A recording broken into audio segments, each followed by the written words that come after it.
행복해집니다. 코코벨 스마일 텔레콤. 친절한 서비스, 착한 가격, 다양한 플랜. 코코벨 스마일 텔레콤. 코키텔남센터 1분 거리. 코코벨 스마일 텔레콤. 한인벨 공식 대리점. 코코벨 스마일 텔레콤.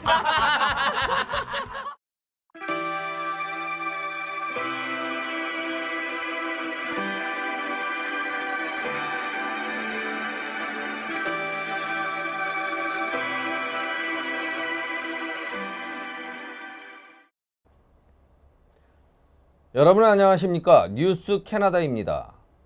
오랫동안 예상되어 왔던 미국의 양적 완화 축소가 첫 번째로 발표됐습니다.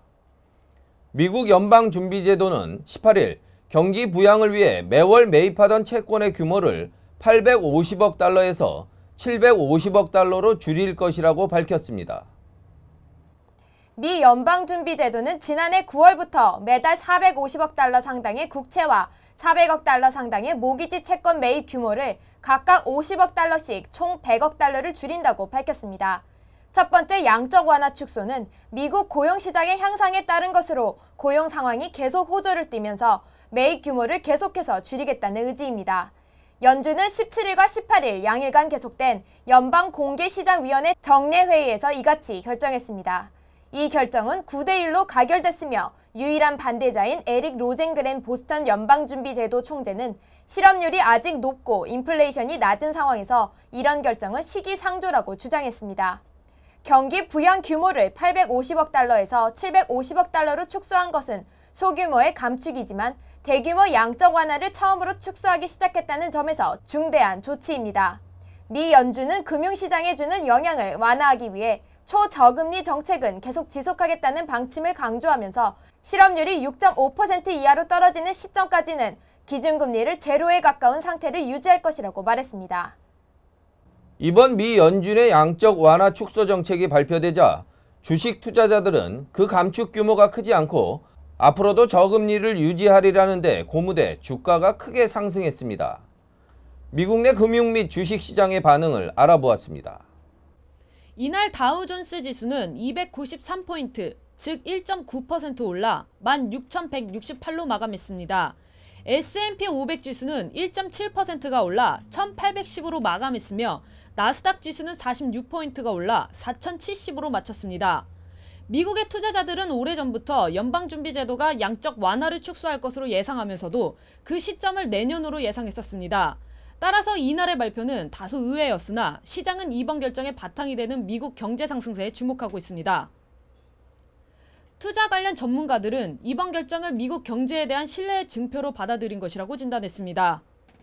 이날의 주가 상승으로 S&P 지수는 올 들어 약 27%의 상승을 기록함으로써 1990년대 후반 이래 최고의 한 해를 기록하기 직전입니다.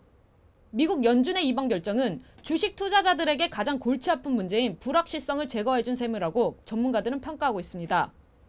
미국이 주도하고 영국과 캐나다 정보기관이 도왔다고 알려진 국제적인 도감청 불법 감시에 대해 유엔이 규탄하고 나섰습니다. 유엔은 18일 각국 대표들이 모인 총회를 열고 불법 감시로부터 사생활의 권리를 보호하기 위한 디지털 시대의 사생활 권리 결의안을 만장일치로 채택했다고 밝혔습니다. 유엔의 이번 결의는 사생활의 권리는 오프라인뿐만 아니라 온라인에서도 보호받아야 한다는 내용을 주요 내용으로 하고 있습니다. 유엔 가입국은 사생활 권리를 보호하기 위해 감시와 도청, 개인정보 수집에 관한 국내법을 제정해야 하며 이 법률은 국제인권법을 준수해야 한다고 강조했습니다. 이번 유엔 총회 결의안은 법적 구속력을 발휘할 수는 없지만 국제적인 여론과 각국의 지지를 포함한 정치적인 의미를 가지고 있습니다. 유엔의 이번 결의안 채택은 지난 2월 미국 국가안보국이 영국과 캐나다 등의 협조 아래 외국 정상 등을 비롯해 광범위한 대상에 대해 온라인 정보를 수집하고 있다는 사실이 밝혀지면서 진행됐습니다.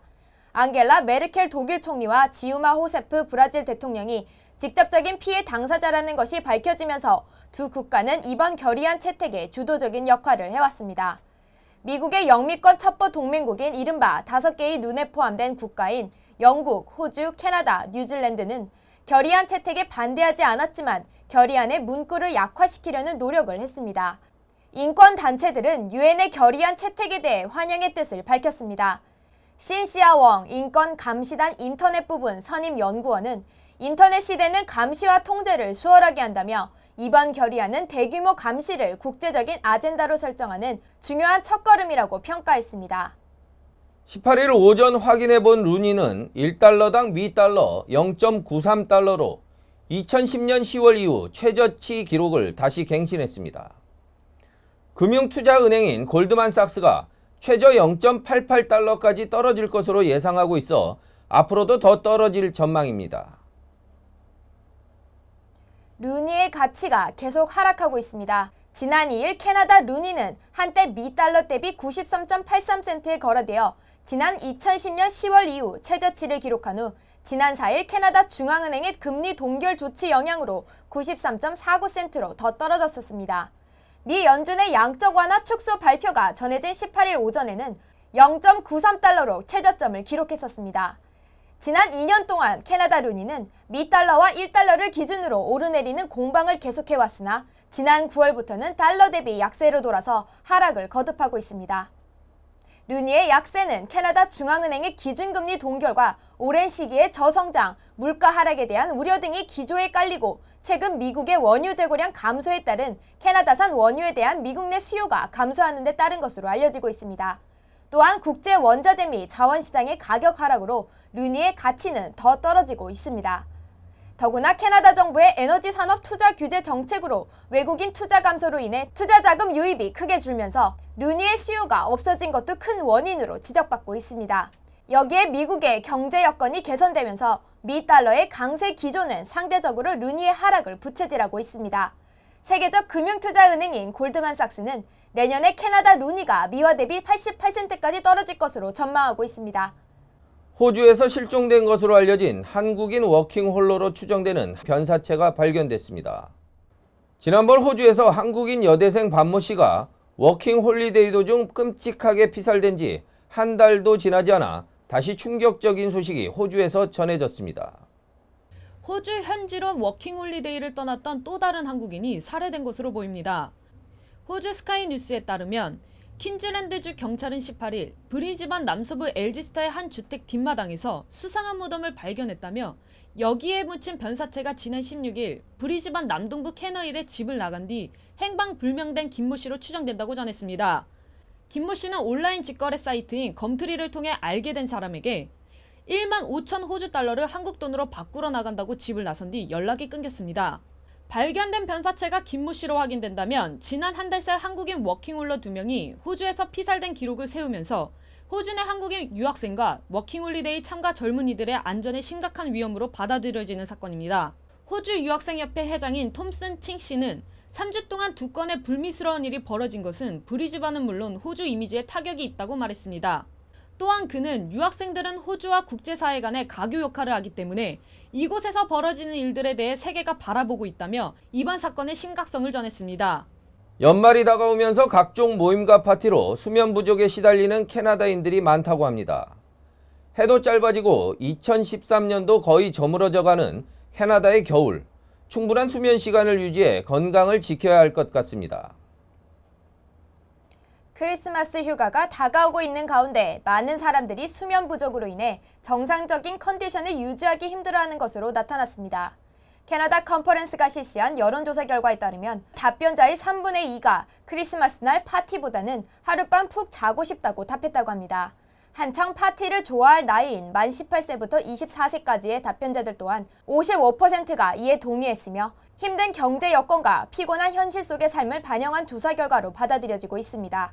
이 여론조사에 따르면 답변자의 26%가 주중 매일 또는 거의 매일 수면 부족에 시달리고 있다고 답했으며 이들 중 과반은 이로 인해 업무에도 지장을 받는다고 답했습니다. 수면 부족의 가장 큰 원인으로는 직장에서 받는 스트레스와 압박감이 꼽혔으나 여성들의 경우에는 가정에서 받는 스트레스와 압박감도 이에 못지않은 것으로 조사되었습니다. 또한 아이가 있는 가정의 직장인들은 수면 부족 때문에 피곤한 상태로 출근하는 비율이 다른 사람들에 비해 2배 가까이 높았으며 이들 중 여성의 비율이 높게 조사되었습니다. 산타클로스가 백인이라고 말한 고등학교 교사가 인종차별 논란으로 인해 해고당할 것으로 알려졌습니다. 교사는 아무런 의미 없이 말했다고 했지만 산타 복장을 했던 흑인 학생의 마음에 일생일대에 큰 상처를 준 발언이었기 때문입니다. 미국의 한 고등학교 교사가 산타 복장을 하고 학교 축제에 참가한 흑인 학생에게 인종차별적인 발언을 해 해고가 예정되어 있습니다. 지난 17일 뉴멕시코주 리오렌초 고등학교 1학년생인 크리스토퍼는 산타클로스 복장을 하고 학교 행사에 참가했는데 이날 문제의 교사에게 산타는 백인인데 왜 네가 산타 복장을 하고 있느냐며 면박을 받았다고 합니다. 흑인 학생의 아버지 마이클 로우 기어는 아들은 그때 이후로 크리스마스와 관련된 어떠한 것도 하고 싶어 하지 않는다며 교사로서의 자질을 갖추지 못한 그를 당장 해고해야 한다고 주장했습니다. 그는 교사가 흑인 아이에 대한 편견이 조금이라도 있었을 것이라며 이는 우리가 타협할 수 없는 부분이라고 말했습니다. 이어서 그는 교사가 전화로 사과했지만 그것만으로 부족하다고 강조했습니다. 이 사건에 대해 킴 베셀리 교감은 최근 새로 임명된 해당 교사가 자신이 바보 같은 실수를 한 것을 인정했다며 이번 일은 적절하지 않았으며 일어나지 말았어야 했을 일이라고 설명했습니다. 베셀리 교감은 문제의 교사는 반성문을 제출하고 피해 학생과 그의 부모에게 사과했지만 학부모의 요청에 따라 교사를 해고할 것이라고 덧붙였습니다. 한편 최근 미국에서는 폭스뉴스의 유명한 여성 앵커인 미건 켈리가 방송 진행 중에 산타와 예수는 백인이라는 발언을 하여 비난 여론이 일었습니다. 사과가 심장질환 및 각종 질병 예방에 도움을 준다고 각국 대학의 연구진들이 밝히고 있습니다. 바쁜 생활 속에서 간단히 즐길 수 있는 사과를 통해 건강을 지킬 수 있다는 내용입니다. 지난 18일 옥스퍼드 대학 연구진들에 따르면 성인이 하루 평균 1개씩 사과를 먹을 경우 심장마비와 뇌졸중 발생 위험을 현저히 낮출 수 있다고 합니다. 또한 일주일에 2개 정도의 사과 섭취는 천식을 완화시키고 폐 기능을 강화시키는 데 한몫을 한다고 영국의 킹스 대학과 사우스햄튼 대학 연구진들은 전했습니다. 특히 사과는 껍질채로 먹는 것이 몸에 더욱 이롭다고 합니다.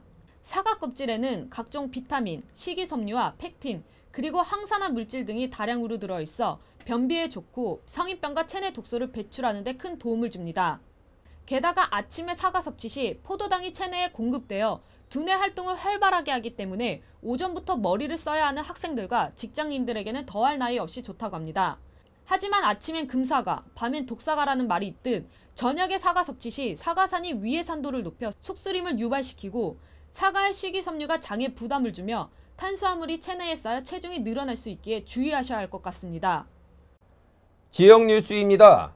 BC 주정부가 주류 마트 판매 허용을 비롯한 음주법 개정을 논의 중인 가운데 클락 수상이 아이들과도 함께 펍에 출입할 수 있는 안건에 대해 지지 의사를 밝혔습니다. 주류가 판매되는 장소들을 가정 친화적인 곳으로 변화시키는 것에 동의한 것입니다. 클락 수상은 아이들과 함께 펍에 출입하는 주류법 개정안에 대해 긍정적인 입장을 밝혔습니다. 또한 특정 시간 동안 할인된 가격에 주류 등 음료와 안주, 간식류를 판매하는 것을 의미하는 해피아워 도입에도 찬성했습니다. 해피아워는 주로 손님이 붐비지 않는 시간에 제공되며 이미 캐나다 대부분의 주들이 펍에 해피아워를 가지고 있다고 합니다. 클락 수상은 BC주 역시 이 제도를 도입할 때가 되었다고 말해 법안의 찬성 의견임을 밝혔습니다. 또한 주류가 판매되는 레스토랑에서 음식을 주문하지 않고 주류만을 즐길 수 있는 것도 허용될 예정이며 이 밖에 50여 개의 주류법 개정 안건들이 현재 긍정적인 방향으로 논의되고 있습니다. 클락 수상은 무엇보다도 주민들의 건강이 우선이라며 주민들의 건강을 해치지 않는 선에서 음주법 개정을 논의하고 있다고 말했습니다. 그녀는 이번에 수렴된 많은 의견 중에서 주민들의 지지를 받은 안건들을 하나하나 자세히 살펴본 후 최종 결정을 내리게 될 것이라고 밝혔습니다.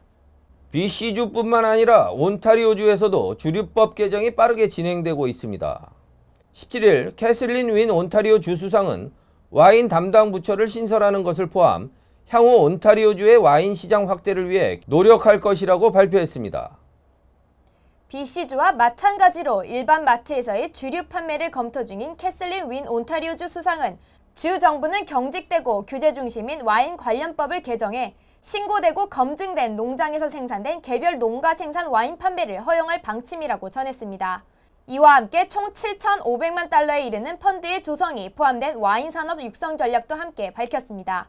그는 와인 펀드를 통해 온타리오주 내 농장들이 장비 개선과 기술 개발을 통해 지역 와인의 판매량을 높이도록 할 방침이라고 전했습니다. 주 수상의 발표에 온타리오주 와인업계는 쌍수를 벌려 환영했습니다. 힐러리 돛은 온타리오주 와인협의회 회장은 매우 반가운 소식이라면서 온타리오주의 해마다 33억 달러의 매출을 일으키는 와인 업계가 향후 더욱 커질 수 있게 됐다고 반겼습니다. 한편 정치권에서는 자유당 정부의 이 같은 와인 산업 육성 전략을 내년 3월에 나야가라 지역에 예정된 보궐선거를 의식한 표심 얻기 전략의 일환으로 분석하고 있습니다. 추위로 보행 시야가 좁아지고 날이 일찍 어두워져 운전 가시거리가 짧아진 밴쿠버의 겨울. 교통사고 발생이 늘어나고 있어 걱정입니다. 다른 어느 계절보다도 보행자 교통사고의 발생이 많은 밴쿠버 겨울입니다. 각 지자체에서 보행자 교통사고를 줄이기 위해 노력하고 있는 가운데 도로를 건너던 노인이 사고를 당해 사망한 사건이 발생했습니다. 지난 13일 리치몬드에서 도로를 무단횡단하던 94세 노인이 차에 치여 병원으로 옮겨졌으나 숨졌습니다. 사고 차량의 운전자는 델타에 거주하는 20세의 여성으로 사고 현장에 남아 경찰 조사에 협조했습니다. 이 여성은 운전 당시 과속을 하거나 음주를 하지는 않은 것으로 밝혀졌지만 무단횡단하던 노인을 미처 발견하지 못했다고 진술하고 있습니다. 일찍 어두워지는 밴쿠버의 도로가 위험하게 변하고 있는 것입니다. 도로 횡단과 차량 운전에 더욱 주의를 요하는 계절입니다. 지난 11월 BC 주정부와 BC 페리사는 만성적인 적자를 이유로 페리 노선의 축소를 발표한 바 있습니다. 이에 대해 페리를 주 교통수단으로 이용하는 시민들이 노선 축소를 반대하는 영상을 제작해 발표했습니다. BC 페리를 중요한 교통수단으로 삼는 BC 주민들이 페리의 노선 감축과 서비스 축소에 반대하는 I Live Here 캠페인을 시작했습니다. 밴쿠버 섬과 내륙을 잇는 주요 교통수단으로 밴쿠버 섬의 각 도시에 거주하는 주민들의 중요한 발 역할을 하던 페리의 노선 감축안이 시민들의 거센 저항을 받고 있는 것입니다. BC주 정부는 지난 11월에 BC 페리 노선 서비스 축소를 발표했습니다. BC 페리 회사의 만성적인 적자가 주요 원인입니다. 회사는 적자를 줄이기 위해 요금 인상을 통해 잠시 흑자를 기록하기도 했으나 치솟는 연료비와 인건비로 인해 다시 적자 걱정을 하고 있습니다. BC 페리위원회의 고드 맥케티 위원은 페리 요금은 이미 오를 만큼 올랐다며 지난 9년간 요금은 주요 노선에서 47%, 그 외 노선에서는 80%까지 올랐으며 인플레이션은 무려 15%나 증가했다고 분석했습니다. 하지만 2004년과 2012년 사이 BC 페리의 연간 연료 소비를 370만 리터, 연간 연료 소비의 3%를 감소시켰음에도 불구하고 연료비가 140% 증가해 5천만 달러에서 1억 2,100만 달러가 지출되었습니다. 인건비 역시 2,450만 달러에서 3,050만 달러로 증가함으로써 24%의 상승을 기록했습니다. 현재 BC 페리는 매년 운영비 명목으로 주정부로부터 1억 5천 달러, 연방정부로부터 3천만 달러의 지원금을 받고 있습니다. 향후 4년간 주정부로부터 7,900만 달러의 추가 지원도 받을 예정입니다. 상황이 이렇자 토드스톤 BC주 교통부 장관은 지난 9월 2014년 4월부터 적자폭이 큰 노선을 폐쇄한다고 밝혔고 11월에는 주요 노선의 운항 횟수와 서비스 내용을 축소하는 방침을 밝힌 것입니다. 이를 통해 총 1,400만 달러의 예산을 줄이고 노선과 서비스 감축으로 490만 달러가량의 페리 예산을 감축하겠다는 것이었습니다. 하지만 이에 대해 시민들은 정부와 페리 회사의 방만한 경영 때문에 시민들이 피해를 보고 있다며 I Live Here 영상 캠페인을 시작한 것입니다. 이 캠페인 영상에 출연한 사람들은 주로 걸프 아일랜드 지역과 선샤인 코스트에 거주하는 주민들로 BC 페리의 방만한 운영을 개선하지 않고 노선 축소와 서비스 폐지로 해결하려는 정부와 운영자들을 비난하고 있습니다. 이들은 학교 또는 직장으로 향하는 중요한 교통수단이 사라지게 되었다며 대책 마련을 호소함과 동시에 자영업자들도 페리 노선 감축으로 인해 경기가 더 나빠질 것이라고 주장하고 있습니다. 엘버타 주정부는 주내 학교에 다니는 모든 학생들에게 HPV, 인유두종 바이러스 백신을 제공한다고 밝혔습니다. 이번 발표는 기존의 백신을 제공하던 여학생들뿐만 아니라 남학생들에게도 제공을 확대하는 것이라고 합니다. HPV 바이러스가 자궁 경부암 등 여성들에게 영향을 주는 것으로 알려져 그동안 여학생들에게만 제공했지만 이 바이러스가 성접촉에 의해 감염된다는 것에 주안점을 두어 남학생들에게도 제공하기로 했다고 합니다.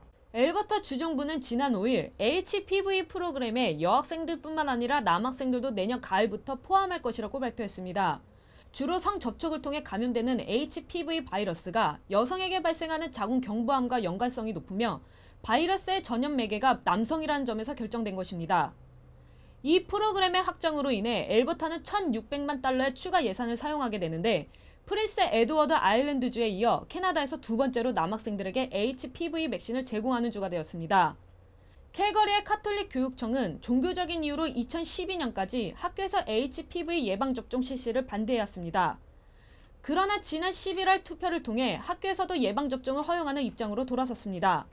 학교에서 실시되는 예방접종은 무료이며 부모나 보호자가 동의를 한 학생들에게만 접종이 실시된다고 합니다. HPV가 이처럼 종교적, 가정적인 입장을 고려해야 하는 이유는 HPV, 즉 인유두종 바이러스가 여성과 남성의 항문이나 생식기 주변 피부에 기생하며 주로 성접촉 시 감염되는 경로로 인해 성접촉에 대한 설명과 이해가 필요하기 때문이라고 합니다.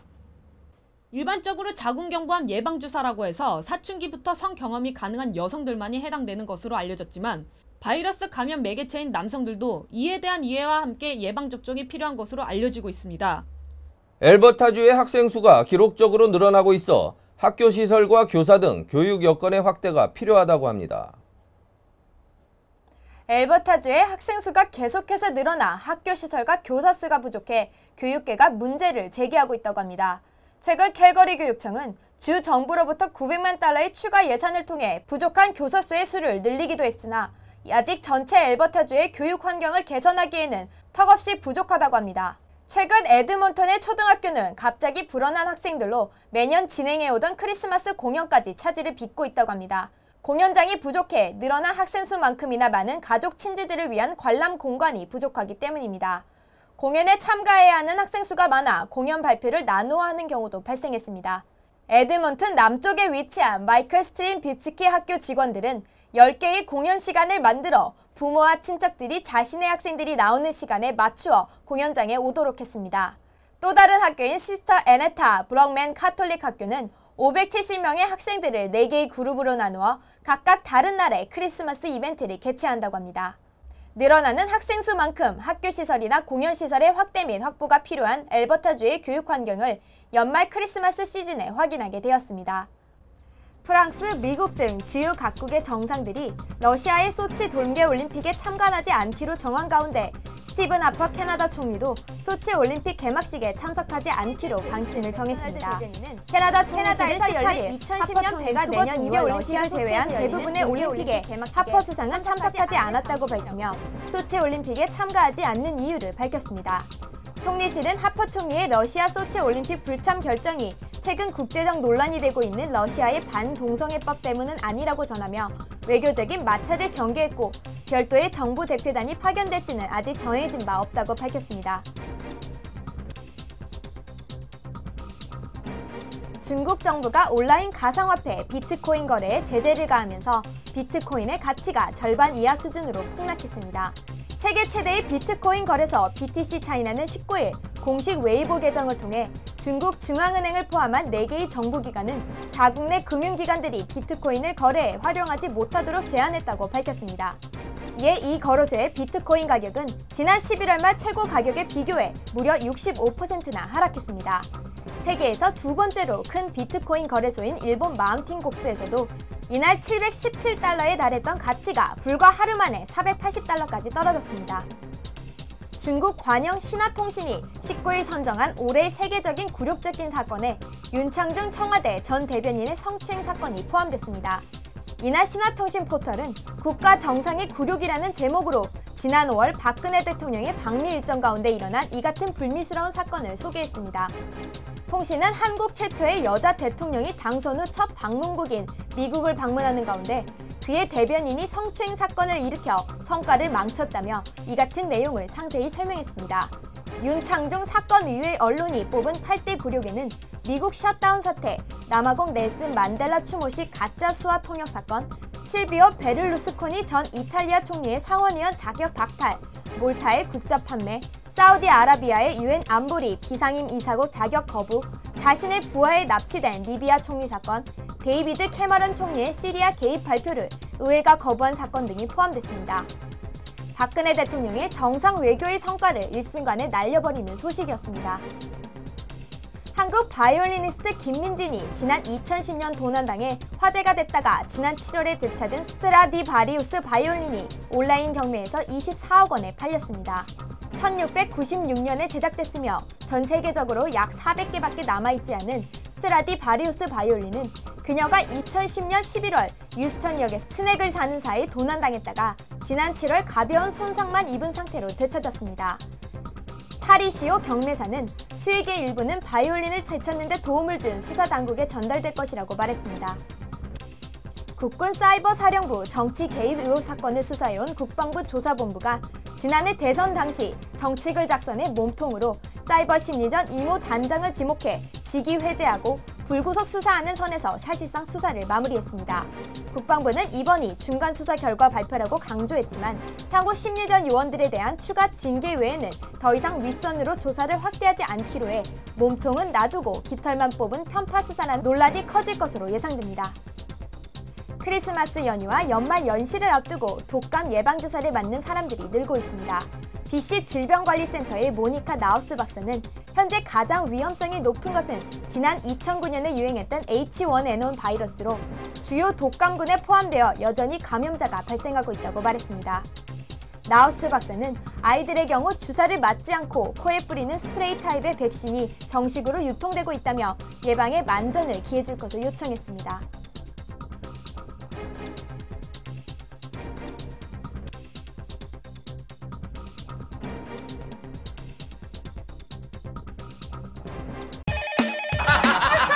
웃으면 행복해집니다. 코코벨 스마일 텔레콤. 친절한 서비스, 착한 가격, 다양한 플랜, 코코벨 스마일 텔레콤. 코크텔란센터 1분 거리, 코코벨 스마일 텔레콤. 한인별 공식 대리점, 코코벨 스마일 텔레콤.